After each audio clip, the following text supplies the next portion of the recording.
তো ইসিটি প্রোগ্রাম আমরা যেটা বলছিলাম কুইকলি, যে এখন পর্যন্ত জাস্ট কুইক নাম্বার যে 1500 আমাদের যারা গ্রাজুয়েট করছে, তারা বিভিন্ন স্কুলে এখন পর্যন্ত জয়েন করছে।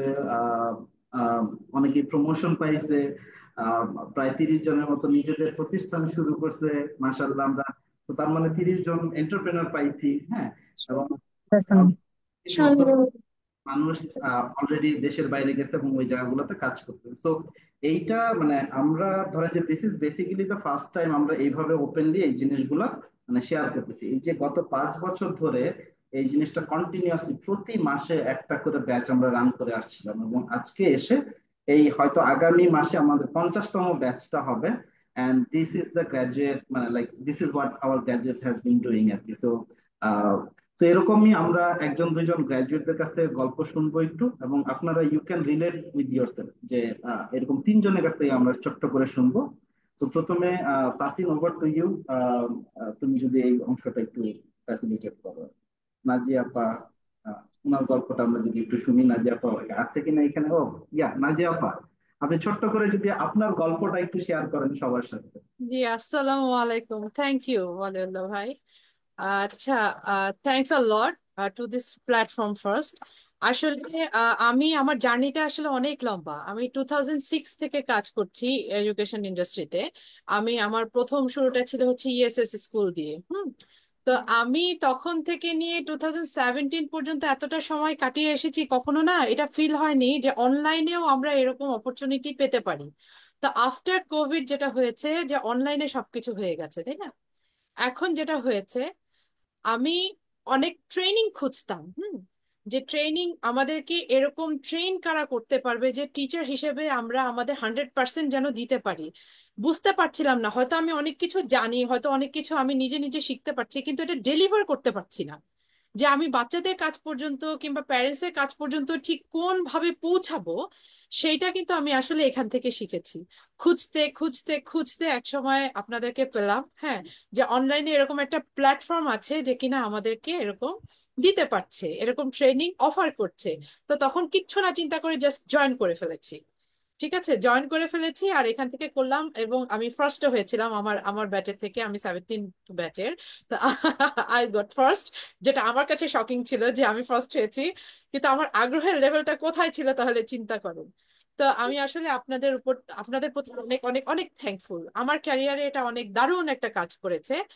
আর আফটার কোভিড আসলে আমি যখন চিন্তাও করতে পারছিলাম না যে কাজ করতে পারবো, আমার তখন বাচ্চা হচ্ছে 2.5 বছর বয়স, তখন আমি সব কাজ বন্ধ করে দিয়ে বাসায় বসে আছি, বাইরেও কোনো কাজ হচ্ছিল না। তো তখন যখন আমি চিন্তা করলাম কিভাবে শুরু করব, একটু একটু করে শুরু করছিলাম, অনলাইনে অনেক কিছু খবর নিচ্ছিলাম।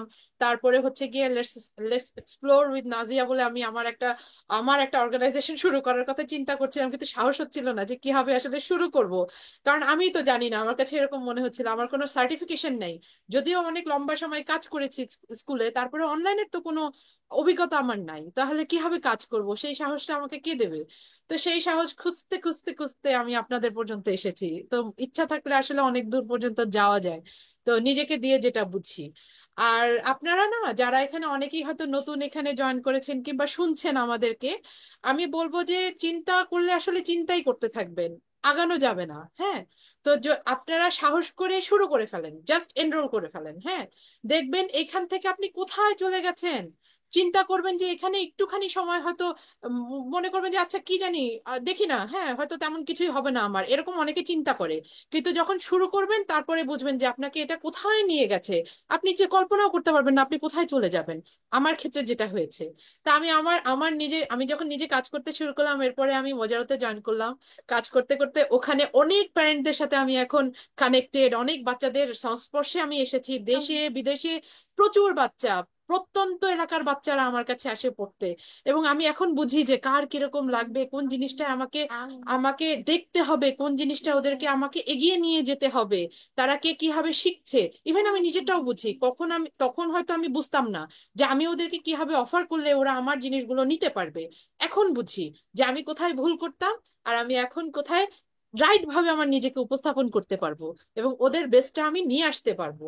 তো এই জিনিসগুলো আমি, আপনাদের প্ল্যাটফর্মটা যদি না থাকতো না, হয়তো আমি আমাকে এক্সপ্রেস করতে পারতাম না। তো থ্যাঙ্কস অ্যাগেইন।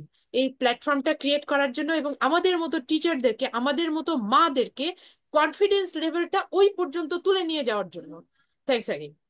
তা আমার এটাই আসলে বলার ছিল। আমাকে প্ল্যাটফর্মটা দেওয়ার জন্য অনেক অনেক অনেক থ্যাংক ইউ।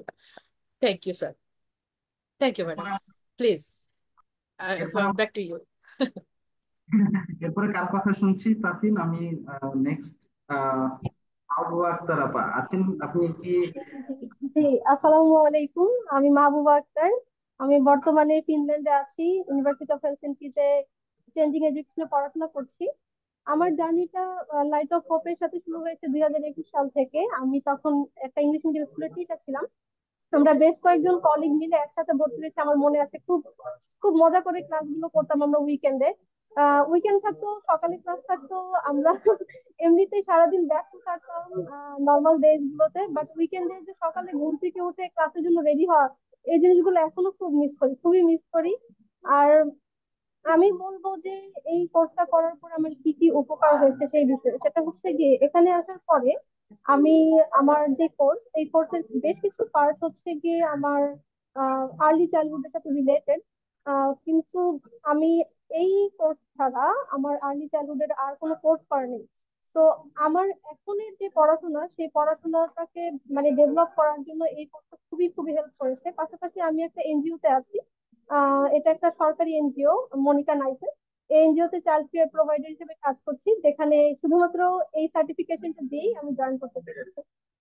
আর হচ্ছে গিয়ে আমার লার্নিং এর একটা পার্ট আমি শেয়ার করতে চাই। আমাদের যখন ক্লাস হয়েছিল, আমার মনে আছে মাহমুদা মিস আমাদেরকে ক্লাস নিতেন। তো আমাদের অনেকগুলো থিওরিটিক্যাল ক্লাস হচ্ছে, প্র্যাকটিক্যাল বিষয় শিখাতেন। এর মধ্যে একটা বিষয় আমার সবসময় মনে থাকবে, সেটা হচ্ছে গিয়ে আমরা বাচ্চাদেরকে যখন তারা কোনো ভুল করে, আমরা জিজ্ঞেস করি কেন এটা করেছে। মিস আমাদের শিখিয়েছেন বাচ্চাদেরকে কখনোই কেন এই প্রশ্নটা করা যাবে না, কারণ তারা অবশ্যই অবশ্যই একটা আনসার নিয়ে আসবে, এবং তারা যদি একটা আনসার নিয়ে আসতে পারে, তখন তারা তাদের যে ভুলটাকে মানে ভ্যালিডেশন পেয়ে যাবে যে না, আমি তো আনসার করতে পেরেছি, সো আমার ভুলটা ওকে। আমরা যেভাবে এই জিনিসটা হ্যান্ডেল করতে পারি, সেটা হচ্ছে গিয়ে আমরা বলতে পারি তুমি কাজটা এভাবে না করে ওইভাবে করতে পারি।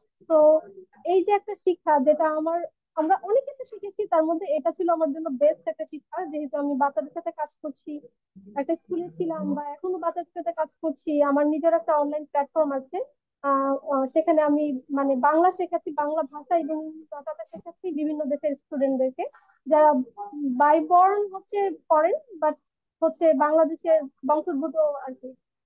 তো এই বিষয়গুলো আমার যে আর্লি চাইল্ডহুডের উপরে যে অ্যাট্রাকশন, বা বর্তমানে আমি আরেকটা খুব ভালো অফার পেয়েছি, সেটা হচ্ছে ইউরোপিয়ান ইউনিয়নের আন্ডারে আমি আর্লি চাইল্ডহুড এডুকেশনে কিভাবে নিউরোসায়েন্স অ্যাডাপ্ট করা যায়, তো ওইটার জন্য একটা ফান্ডেড রিসার্চ। তো এই বিষয়গুলো আমার কাছে শুধুমাত্র এই কোর্স করার পরে আর্লি চাইল্ডহুডের উপরে আমার অ্যাট্রাকশন কাজ করার জন্য আমি সবসময়ই কৃতজ্ঞ থাকবো লাইট অফ হোপের কাছে।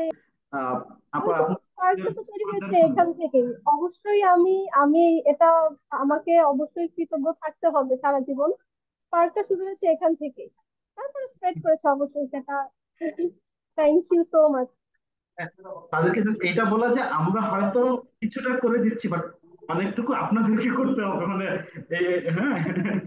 So thank you. ডেফিনেটলি, সেই সেই সুদূর ডেফিনেটলি। পৃথিবীর আরেক প্রান্ত থেকে জয়েন করেছেন, গল্পটা শেয়ার করার জন্য আমারও অসংখ্য ভালো ধন্যবাদ লেগেছে আপা। আপনারা আমার কথা মনে আমরা শেষ রেখেছেন। আরেকজনের কাছ থেকে শুনবো একটু, তারপর আমরা নেক্সটে আমরা আসলে মেইন সেশনটাতে চলে যাবো, যেখানে সাথী ইসিটির কিছু বেসিক নিয়ে একটু কথা বলবে। এবং সেইটা শেষ হওয়ার পরে সেটা হয়তো আমরা 30 মিনিট ওই জিনিসটা নিয়ে সাথী কথা বলবে, আর একটু বেসিক গুলো নিয়ে।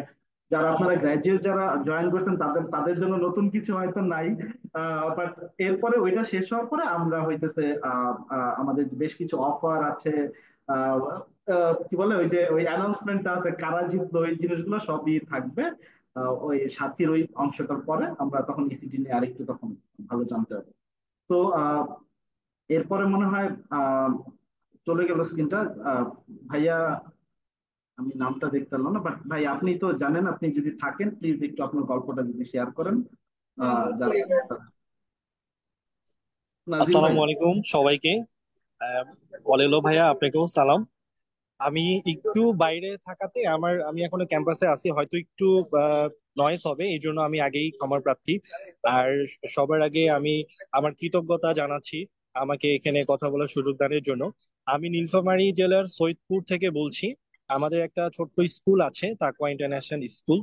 স্কুল শুরুর গল্পটা যদি একটু শেয়ার করি 2-1 মিনিটের মধ্যে, সেটা হচ্ছে আমি নিজেই ছোটবেলা থেকে আসলে পড়াশোনা জিনিসটা কখনোই এনজয় করি নাই। আমি কখনোই আমার পড়াশোনা গুলা, স্কুলের যে পড়াশোনা, আমার লাইফের সাথে রিলেটই করতে পারতাম না। আমি সারা জীবন আমাদেরকে জোর করে মুখস্থ করাইতো journey by boat, journey by train, but আমি জীবনও জার্নি বাই ট্রেন বা বোট পড়ি নাই।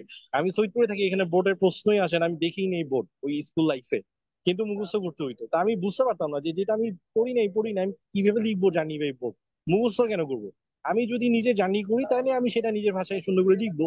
বাট আমাদের একটা বই ছিল আমাদের সময়, চৌধুরী অ্যান্ড হুসাইনের ইংলিশ বই, সেখানে যা লেখা থাকতো 10টা সেন্টেন্স 10 মার্ক, হুবহু ওইটাই লিখতে হইতো। তো এইভাবে আমার ছোটবেলা থেকে এডুকেশন নিয়ে একটা প্রশ্ন ছিল যে এরকম হবে কেন, আমি যেটা এনজয় করছি না সেটা আমাকে করতে হবে কেন। পরে যখন আমার বাচ্চা স্কুল গোয়িং হলো, আমার বাচ্চাকে আমি দেখলাম সেম স্কুল, যে স্কুলে আমি পড়েছি সেই স্কুলে আমার বাচ্চাও পড়েছে। ওখানে দেখলাম যে আমার বাচ্চা এস ফর সুপারম্যান লিখেছে, টিচার কেটে দিয়েছে যে এস ফর সুপারম্যান লেখা যাবে না। উল্টা আমার বাচ্চাকে বকা দিয়েছে যে তুমি বাসায় বেশি কার্টুন দেখো না, মানে স্কুলে তোমাকে লিখতে দিয়েছি সেখানেও কার্টুনের নাম লিখতে হবে। কান মলা খেয়েছে। এবং সে তার আগে পারমিশন নিয়েছে আমার কাছে যে বাবা এস ফর কি সুপারম্যান লেখা যায়, আমি বলছি হ্যাঁ কেন লেখা যাবে না। বাট ও যখন সত্যি লিখেছে, টিচারের কাছে কানমলা খেয়েছে, আমি আসলে আমার বাচ্চার কাছে লজ্জা পেয়েছি অনেক। তখন আমি চিন্তা করলাম যে না আসলে এরকম কেন, মানে বাচ্চারা খেলতে খেলতে শিখবে, কিন্তু খেলতে খেলতে শিখার আরেকটা প্রবলেম হচ্ছে যে যদি আমরা নিজেরা স্কুল দেই যে বাচ্চারা খেলতে খেলতে শিখবে, এখন শুধু খেলবেই নাকি আসলেই শিখবে এটা বুঝবো কিভাবে? এটার জন্য তো অবশ্যই একটা ট্রেনিং দরকার, অনেক কিছু একটা সেট আপে দরকার। তখন রিসার্চ করতে করতে মন্টেসরি মেথড, ফ্রোবেল মেথড, এরকম বিভিন্ন জিনিসগুলো জানতে পারলাম। তখন একদিন সার্চ করতে যাই, দেখলাম যে টিচার্স টাইম নামে একটা সংগঠন আছে, ওনারা ওনাদের ওখানে মন্টেসরি মেথডে বাচ্চাদেরকে পড়ান। তো আমি খুব অবাক হলাম যে বাংলাদেশে, মানে একটু জেলাসি ফিল হলো যে আরে আমি শুরু করতে চাইছিলাম, শুরু করে ফেলছে একজন। পরে বুঝলাম যে আসলে গুরুর গুরু হওয়া যায় না, গুরুর চেয়েও গুরুর উপরে গুরু থাকে। তখন চিন্তা করলাম যে তাহলে গুরুর কাছেই শিখতে হবে। তখন আমি টিচার্স টাইমে একদিন গেলাম, তাসিন ভাইয়ের সাথে পরিচয় হলো, কথা হলো, অলিউল্লাহ ভাইয়ের সাথে কথা হলো। ওনারা তাসিন ভাই খুব আন্তরিকতার সাথে আমাকে ওনাদের মন্টেসরি ক্লাসটা দেখালেন, সেট আপটা দেখালেন। তখন আমি এই যে স্বপ্নটা যে আমার স্কুল দেয়ার, যে এই মেথডের একটা স্কুল দিব যেখানে বাচ্চারা খেলতে খেলতে শিখবে, যেখানে কোনো পানিশমেন্ট দেওয়া হবে না, বাচ্চারা এনজয় করবে। এখন আমি যে টিচার রিক্রুট করব, আমার টিচাররা যে বাচ্চাদের ওভাবে পড়াবে, যেভাবে পড়ালে বাচ্চারা খেলতে খেলতে শিখবে, সেটা আমি বুঝবো কি করে? ওই টিচাররা যদি সেম রোল প্লে করে, যেটা হচ্ছে ট্র্যাডিশনাল অ্যাপ্রোচে আমাদের অন্য অন্য স্কুলে হয়ে থাকে, বা আমার স্কুলে বা আমার বাচ্চা স্কুলে হয়েছে প্রিভিয়াস স্কুলে, তাহলে তো হলো না। তখন আমি দেখলাম যে ইসিসিডি একটা কোর্স ওনারা অফার করেন, যেখানে হচ্ছে বাচ্চাদের আপনার সাইকোলজি নিয়ে পড়ানো হয়, বাচ্চাদের লার্নিং স্টাইল নিয়ে পড়ানো হয়, কোন বাচ্চা কিভাবে শিখে, এই জিনিসগুলো করানো হয়। তখন আমি খুব ইন্টারেস্টেড হয়ে আমি ওটাতে জয়েন করি। আর আলহামদুলিল্লাহ কোর্সটা শেষ করার পরে এখন আমি আমার টিচারদেরকে ওভাবে বলতেও পারি যে আপনারা আগে অ্যাসেসমেন্ট করেন, আপনি সব বাচ্চাকে সেম ভাবে শিখালে হবে না। যেমন আমাদের সময় অনেক শুনতে হতো, খুব কমন একটা জিনিস, যে ফার্স্ট বয়কে যেভাবে পড়াইছি তোমাকে সেভাবে পড়াইছি, যেই বই থেকে পড়াইছি ওকে ওই বই থেকে পড়াইছি, ও সব পালো তুমি কেন সব পালো না। এখন আমি কোর্স করার পরে জানলাম আমি এই জন্য সব পারলাম না, কারণ আমার যে লার্নিং স্টাইল, যে লার্নিং নিড, সেটা আমার টিচার ফুলফিল করতে পারে না। বা আমি যে লার্নিং স্টাইলে অভ্যস্ত, সেটা আমার টিচার ধরতেই পারে না। সবাইকে সেম ভাবে শিখাইছে, কিন্তু সবাই সেম ভাবে শিখবে না। এই জিনিসগুলা এই কোর্স করার মাধ্যমে রিয়েলাইজ করার ফলে আমার স্কুলে আমি সেটা ইমপ্লিমেন্ট করতে পারছি আলহামদুলিল্লাহ। এবং আসলে একটা প্লে বেস এনভায়রনমেন্ট নিশ্চিত করার চেষ্টা করছি। এবং এই যাত্রায় টিচার্স টাইমের এই কোর্সটা আমাকে ভীষণভাবে উপকৃত করেছে। ধন্যবাদ। সালাম আলাইকুম।